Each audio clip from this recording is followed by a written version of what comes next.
My wife texted, "I want a divorce," and BTW, "I'm moving on with Adam." I replied, "Understood." Then I sent an email to their company, exposed them to Adam's wife, and filed for divorce. A few weeks later, they were both fired, and she was begging me to take her back. Sup, Reddit. Buckle up for the most satisfying revenge story you'll read this year. My wife of 6 years dumped me via text for her married coworker. One message to his wife later, they're both fired, facing felony charges, and she's crawling back, begging for another chance. Here's how I systematically dismantled 2 lives without breaking a single law. Let me paint you a picture of what my marriage looked like before it turned into a dumpster fire, visible from space.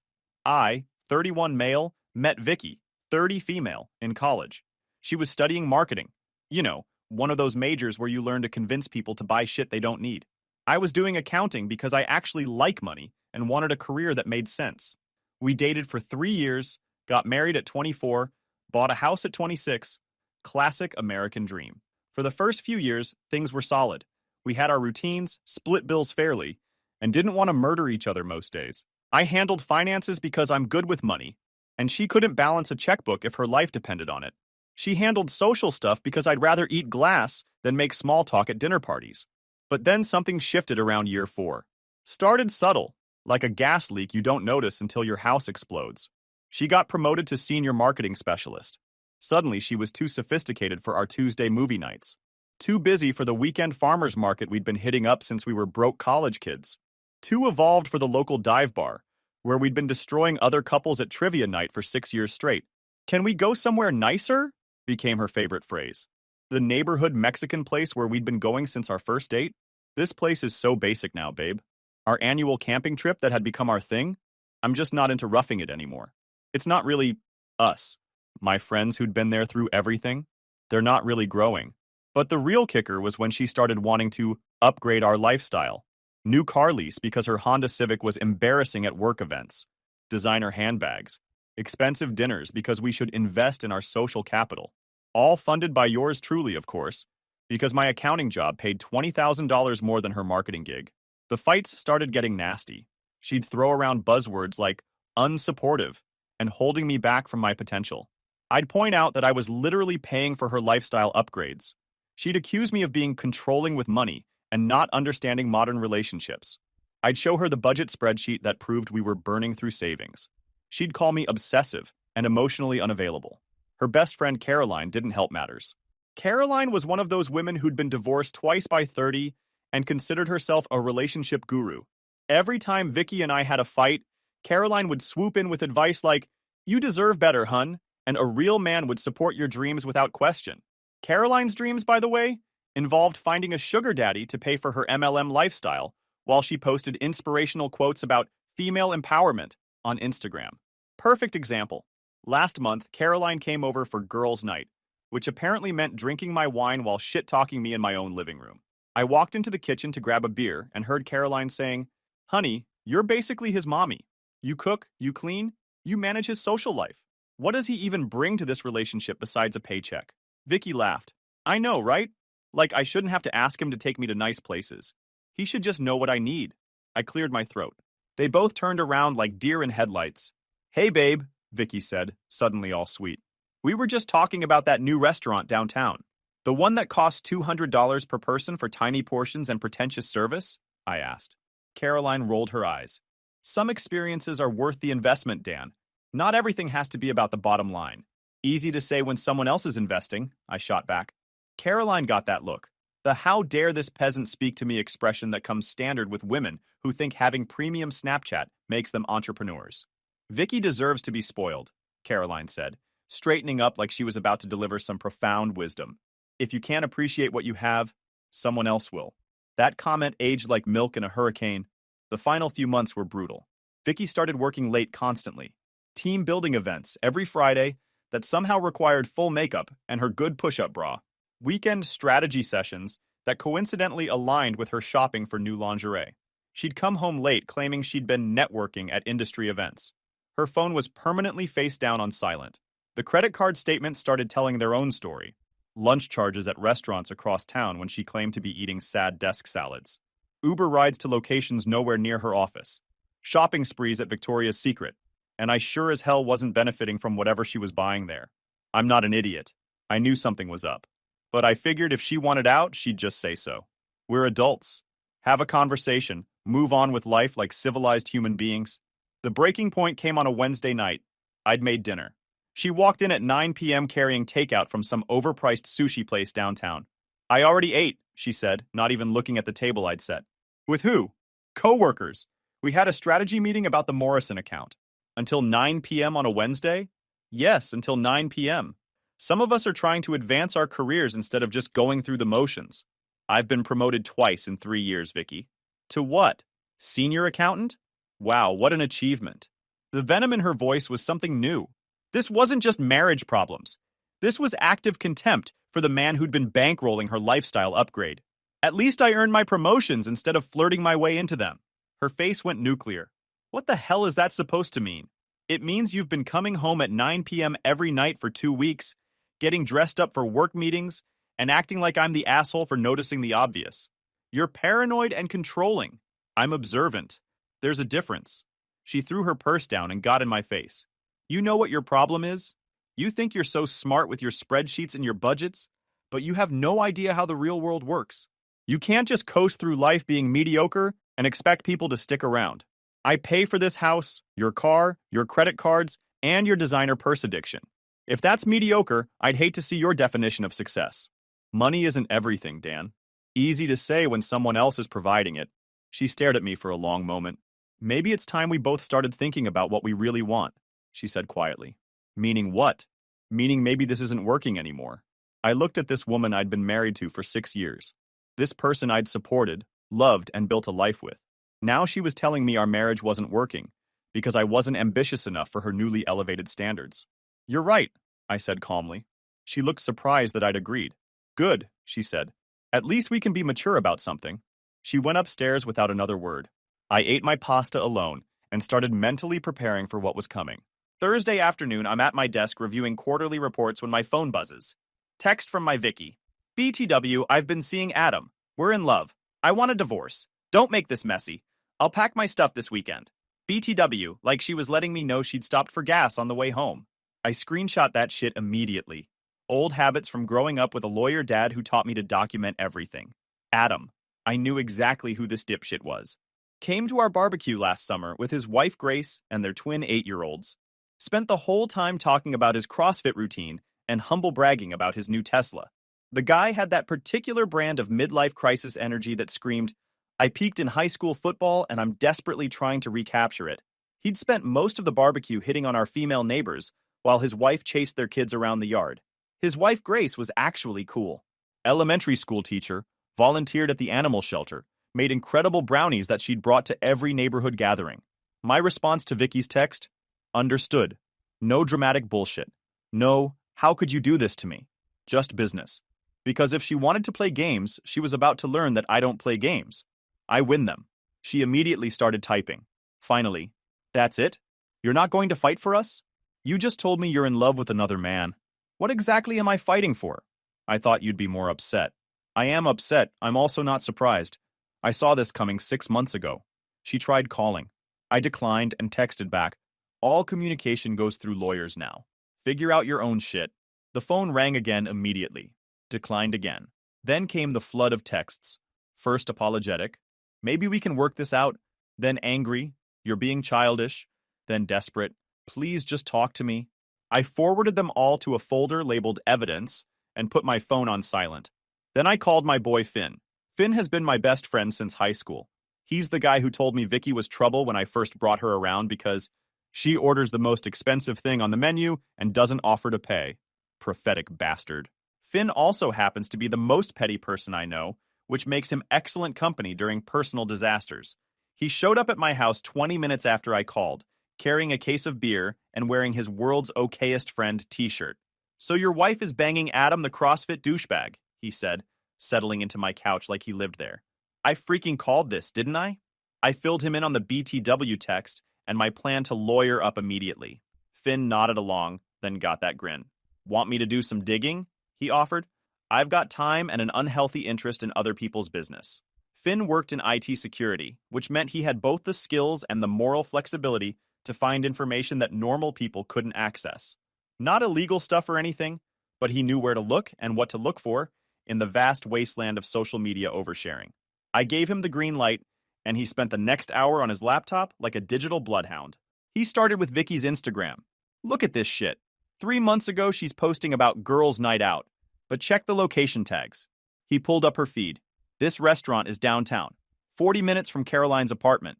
Why would they drive 40 minutes for drinks unless she wasn't with Caroline? Exactly. And look at the timing. Finn pulled up a calendar app. She posted this at 11 p.m. on a Thursday. You said she got home at midnight claiming she was at Caroline's, right? I nodded. Here's the kicker, he said, pulling up another screen. Adam posted from the same restaurant at 10:47 p.m. that night. Same stupid filter, same angle on the cocktails, same pretentious hashtags. They were together. He pulled up more posts, building a timeline of the affair through social media breadcrumbs that these two idiots had left scattered across the internet. Every time Vicky posts about work stress or need wine with the girls, Adam has a corresponding post about team building or networking events. Same locations, same time frames. It's like they wanted to get caught. Finn switched to LinkedIn.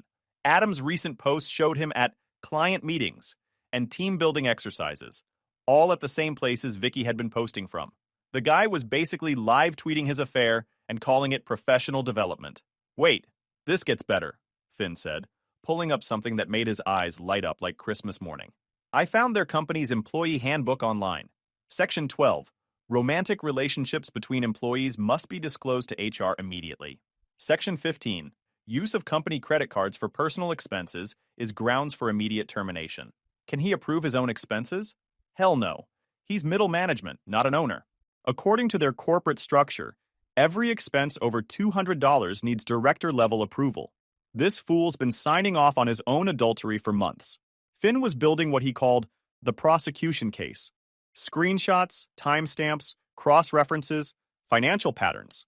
The man treated information gathering like a competitive sport, and he was going for the gold medal. Oh, this is beautiful, he said, pulling up another window. Adam's wife Grace has a food blog. She's been writing about date nights with Adam while he's been taking Vicky to the same places with company money. He showed me a blog post from 2 months ago. Adam surprised me with dinner at Chez Laurent downtown. So grateful for my husband. The same restaurant where Adam had taken Vicky that weekend. That's cruel. Gets worse. Grace has been writing about marriage counseling. Look at this post from last month. The blog post was titled, Working Through Trust Issues, Our Counseling Journey. Grace had written about how she and Adam were attending couples therapy to work through some communication problems and rebuild trust in their relationship. I looked at my phone. Vicky had sent 6 more texts, each one more desperate than the last. First asking if we could talk like adults, then explaining that she never meant for it to happen this way, then promising that she still cared about me and wanted to remain friends. Finally, I know you're angry, but you're being cruel by ignoring me. Too little, too late, sweetheart. Finn, how do you feel about being my divorce witness when this goes to court? I thought you'd never ask. I've been practicing my testimony for years. He cracked another drink and leaned back. Here's what I'm thinking. We document everything, build a timeline, and let them hang themselves with their own stupidity. But we also make sure Grace knows what's happening. What about their employer? Finn's grin got wider. That's the beautiful part. Their own stupidity is going to catch up with them. Adam's been falsifying expense reports for months. That's not just fireable. That's criminal. Friday morning, I called a lawyer. Robert came highly recommended by Finn's brother, who'd used him to absolutely demolish his cheating ex-wife. Robert had the dead-eyed stare of someone who'd seen every trick in the book and wasn't impressed by any of them. He reviewed my evidence like a general planning a siege. This is what we call a slam dunk, he said, looking at Vicky's confession text. She admits to adultery in writing and requests divorce in the same message. I've handled over 200 divorce cases, and your wife's approach is in the top 10 stupidest things I've ever seen. What about the financial stuff? Robert pulled out a legal pad and started sketching a plan. You said she's been using joint credit cards for this affair. In our state, that's dissipation of marital assets. She's going to owe you reimbursement for every dollar she spent on her boyfriend. Even if I didn't know about it at the time? Especially then. Marriage creates a fiduciary duty between spouses. Using marital money to fund adultery violates that duty in the most egregious way possible. Robert leaned forward. How much are we talking? I showed him the credit card statements Finn had helped me organize. 3 months of expensive dinners, hotel rooms, shopping trips, spa days. All charged to our joint accounts. 12 grand minimum, probably closer to 15 when we add it all up. Robert's eyebrows went up. That's substantial. We can request she reimburse you plus damages for breach of fiduciary duty, and if her employer terminates her for misconduct. You think they will? Robert smiled like a shark. Using company resources for personal affairs? Falsifying expense reports? That's textbook embezzlement. Any competent HR department would fire her immediately. He walked me through what he called the nuclear option. We file for immediate asset protection, claiming she's a flight risk due to her affair and potential criminal liability. We freeze everything. Bank accounts, credit cards, investment accounts. She won't be able to spend another dime of marital money until the divorce is finalized. What about her living expenses? Not your problem anymore. She made her choice when she decided to destroy the marriage. I spent the rest of Friday opening new bank accounts, redirecting my paychecks, and canceling joint credit cards. The bank statements from the past few months told a beautiful story of marital asset dissipation. $1,200 at Nordstrom, $300 at Sephora, $800 at some boutique hotel spa, all during the timeline when she was working late with Adam. Robert called that afternoon with an update. I've filed the papers. She'll be served at work Monday morning. I also included a request for immediate asset protection, citing risk of further dissipation and potential flight. By the time Vicky called that evening, I was already 3 moves ahead of her. We need to talk, she said, and I could hear the panic starting to creep into her voice. All communication goes through my lawyer now. Don't be ridiculous. We can handle this like adults. Adults don't steal from their spouses to fund their side pieces. I never stole anything. 12 grand in credit card charges for your boyfriend says otherwise. Silence. That's not what that was. What was it then? Those were just, we needed to eat somewhere. Right. She wanted to come get her things that night. I told her personal items only. Everything else stays until the divorce is finalized. Are you freaking kidding me? That's my house and those are my things too. Nice try. She hung up and called back twice before finally accepting that I wasn't going to let her walk away with half of everything I'd worked for. But she did send her flying monkey. Caroline texted me that night. Dan, you're being such a vindictive asshole. You can't cut her off like that. How does any of that concern you, Caroline? She's my best friend. I won't let you ruin her life. Watch me. Screw you. You will regret everything. You can't handle a woman who... I blocked her mid-typing. The best part? Vicky still had no idea what was coming next. While I was handling the legal nuclear strike, Finn had been busy building what he called the evidence package. I've got everything, he said, pulling out his laptop when he came over Friday evening. These two are so phenomenally stupid, it's almost sad. He showed me Adam's public Venmo feed first. The guy was one of those people who made everything public because he thought it made him look successful and interesting. Terrible decision for someone committing multiple felonies. August. Adam paid Vicky dinner. September. Adam paid Vicky hotel weekend. October. Adam paid Vicky shopping spree. November. Adam paid Vicky spa day. This asshole has been documenting his affair on a public payment app for 4 months, Finn said. And look at the amounts. $300 for dinner, $400 for hotels, $600 for shopping, $250 for spa treatments, all while married to an elementary school teacher who made $42,000 a year and had been writing about their tight budget on her blog. I cross-referenced these payments with his company credit card statements, Finn continued. He's been charging personal expenses as business meetings. Look at this. Finn had somehow accessed the company's expense reporting system and found a pattern of fraud that was almost artistic in its stupidity. Every dinner with Vicky is listed as client development. Every hotel room is off-site team building. The spa day is classified as a wellness retreat for employee morale. He's been stealing from his company to pay for his affair. How much?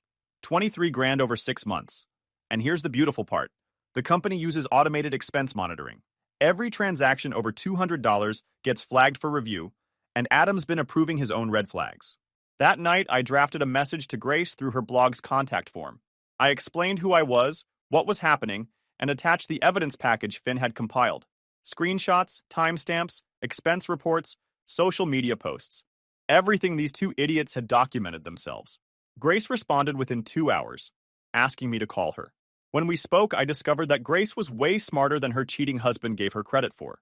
She'd already suspected something was wrong but had been gaslighting herself into believing Adam's explanations. She went quiet for a long time after reviewing everything. 12 years, she finally said. We've been married 12 years. and he's been documenting his affair like it's something to be proud of. She called me back an hour later, and the change in her voice was remarkable. Where before she'd sounded hurt and confused, now she sounded focused and determined. I've been doing some research of my own, she said. Adam thinks I'm just a naive teacher who doesn't understand business, but I've been managing our household finances for 12 years. I know exactly where every dollar comes from and goes.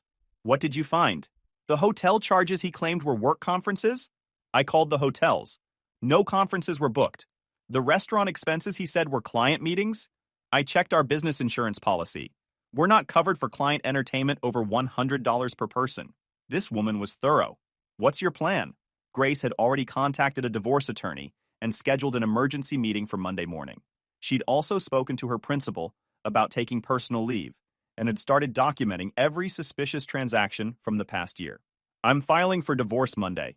I'm also reporting Adam's expense account irregularities to his company's compliance department, and I'm freezing every account that has his name on it. But she had done something I hadn't expected. She'd contacted several other wives from the company. Adam isn't the only married man there who's been acting suspicious lately. I think there might be a pattern of behavior the company should know about. You think it's bigger than just Adam? I think Adam's part of a workplace culture that encourages this behavior. His supervisor has been divorced twice in 3 years. The regional manager just left his wife for his assistant. There's a pattern here that goes beyond individual cheating. Grace was building a case that would expose not just Adam's fraud, but systemic problems at their company.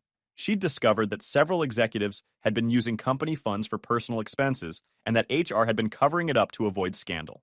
The next morning, Finn showed up with coffee and updates from his intelligence network. Dude, you need to see this. He pulled up the company's website. Check out their news section.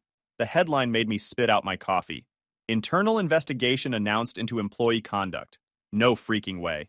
Oh, it gets better. I have a buddy who works in their building.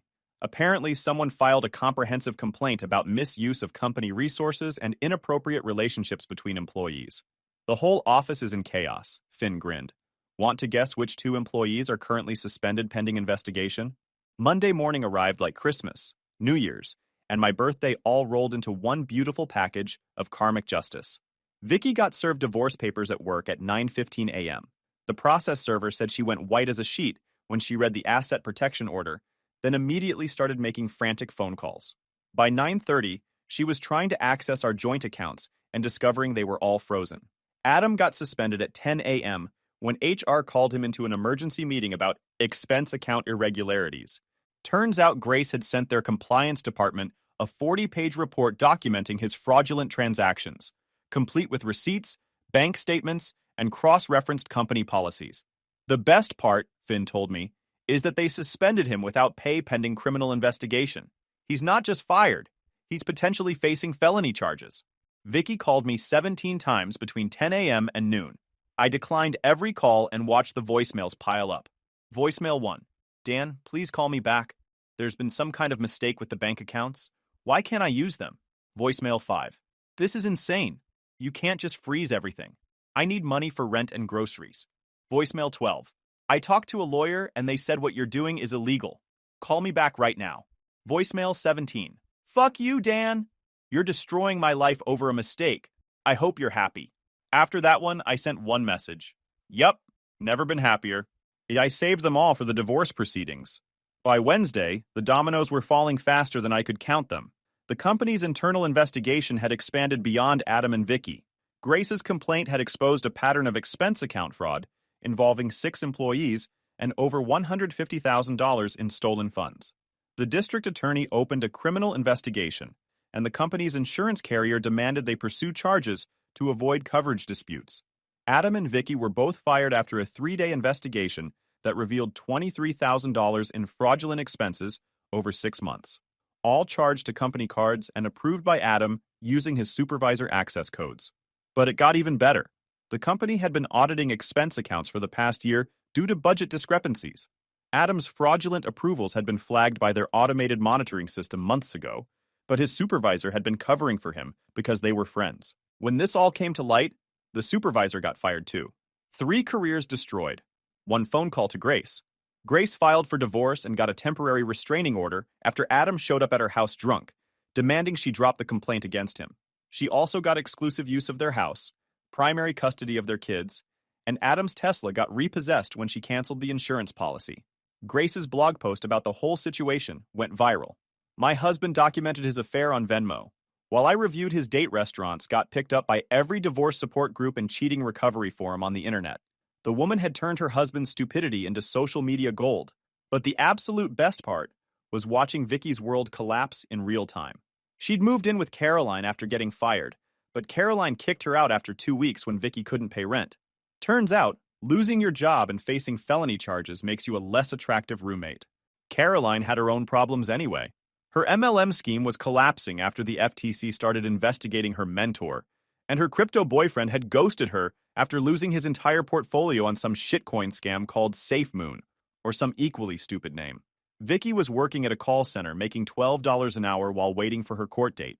Her lawyer, a public defender because she couldn't afford anything else, had already told her the evidence was overwhelming, and she should probably take a plea deal. Our divorce proceedings were moving fast. My lawyer had built such a strong case that Vicky's attorney recommended she accept whatever settlement I offered instead of going to trial. The settlement I offered was simple. I keep the house, the cars, the savings, and the retirement accounts. She gets her personal belongings and the debt from her credit card shopping sprees. Oh, and she pays me back the $15,000 she spent on Adam, plus my legal fees. Her lawyer told her to take it. 3 weeks after the text, Vicky was broke, unemployed, facing criminal charges, and living in a motel room by the highway. Meanwhile, I was living my best life in my house. 6 months later, the dust had settled and the scoreboard was clear. Dan 1, cheating assholes 0. The divorce was finalized. I kept the house, both cars, our savings, and all retirement accounts. Vicky kept her personal belongings and about $8,000 in credit card debt from her professional development shopping sprees. She had to pay me $15,000 in restitution for the money she'd spent on Adam, plus $3,200 in legal fees. She also had to return all jewelry I'd bought her during the marriage, including her engagement ring and the anniversary necklace I'd given her last Christmas. The criminal case wrapped up around the same time. Vicky took a plea deal and got 2 years probation, plus restitution payments to her former employer. Adam got 6 months in county jail because he was the supervisor who'd approved the fraudulent expenses.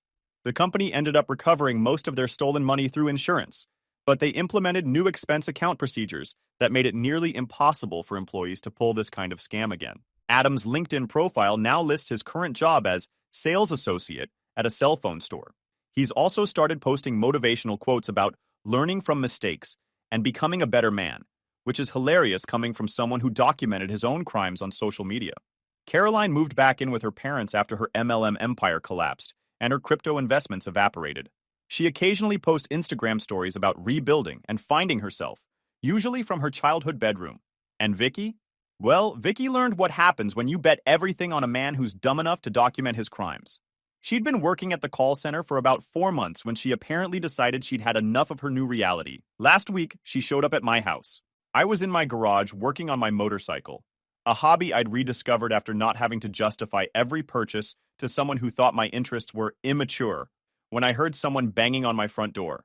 Vicky was standing on my porch in sweatpants and a wrinkled t-shirt, looking like a completely different person from the woman who'd left me for her upgrade.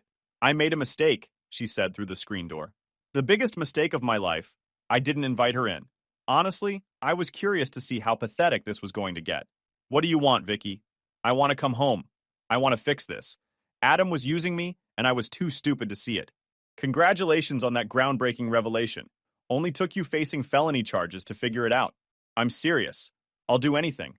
I'll sign a prenup. I'll get therapy. I'll give you complete control of the finances. I just want us to..." Vicky, you're talking to me like we're negotiating a business contract. We're not. You're a convicted criminal who destroyed our marriage for a midlife crisis loser. There's nothing to negotiate. That's when she started getting weird. She tried to push past me to get to the front door. "Let me in. I need to explain everything. You don't understand what really happened. I understand exactly what happened. Adam made me feel special, like I was worth something. You were worth something. You were worth 6 years of my life, a house, financial security, and a future. You traded it for a few months of expensive dinners and hotel sex with a guy who's now working at Sprint." She started pacing on my porch like a caged animal. "This is insane. Adam said you were manipulating everything behind the scenes, that you orchestrated this whole thing. The guy who's working retail and living in a studio apartment? That Adam? He's getting a better job. We're going to start our own consulting company. We have investors interested. I laughed. Let me guess. Caroline's crypto boyfriend? That hit home. Her face went red, and she slammed her palm against the doorframe. Stop making jokes! This is serious. I could have gone to jail. Yeah, that's what happens when you steal money. I didn't steal anything. Those were legitimate business expenses. For screwing your coworker in hotel rooms? Sure, very legitimate. She was starting to lose it. Her voice cracked and she started talking faster. You don't understand the situation. Adam and I have something real. You were never supportive of my career ambitions. She tried the door handle. Locked, obviously.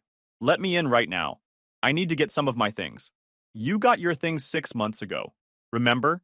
She was starting to spiral. You can't just cut me out like this. We were married for 6 years. 6 years. That has to mean something. It means I wasted 6 years of my life on you. She started banging on the door with both fists. This isn't over. I'm calling my lawyer. This is harassment. Good luck with that. My neighbor from next door poked her head out. Everything okay over there? Vicky whipped around and started screaming at her. Mind your own business, you old bitch. This is between me and my husband. Ex-husband, I corrected. Very ex. My neighbor went back inside, probably to call the cops, which was exactly what I was hoping for. That's when Caroline's car pulled up. She got out with some guy I didn't recognize, probably her latest attempt at finding a sugar daddy, and tried to calm Vicky down. Vicky, come with us. This asshole isn't worth it. Shut up, Caroline. He stole my house. He destroyed everything. And it's all your fault. I shouldn't have listened to you at all. How dare you? I was always being a supportive friend. No, Caroline. You ruined my life.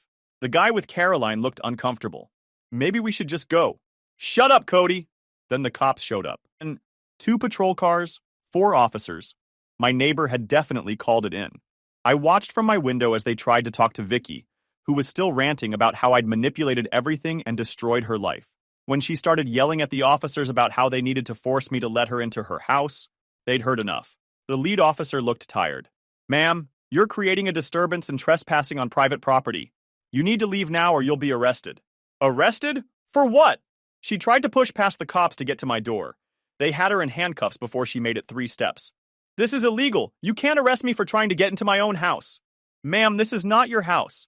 The owner has asked you to leave and you're refusing. They loaded her into the car while she was still screaming about injustice and manipulation. I waved goodbye from my window. Finn came over an hour later with pizza and drinks. So, he said, settling into what used to be Vicky's spot on the couch, I heard Icky Vicky stop by for a social call. Yup, left in handcuffs. Again. Beautiful. We clinked bottles and watched the game.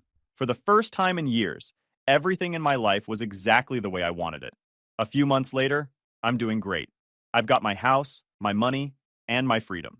Vicky's working 2 part-time jobs to pay restitution and living in a studio apartment across town. Adam's still at the cell phone store, posting LinkedIn inspirational quotes about growth mindset and learning from failure. Me? I bought a boat. A nice one. I take it out every weekend and think about how quiet and peaceful life can be when you remove toxic people from it. The moral of the story? Don't play games with people who are smarter than you. Life's good when you let the trash take itself out.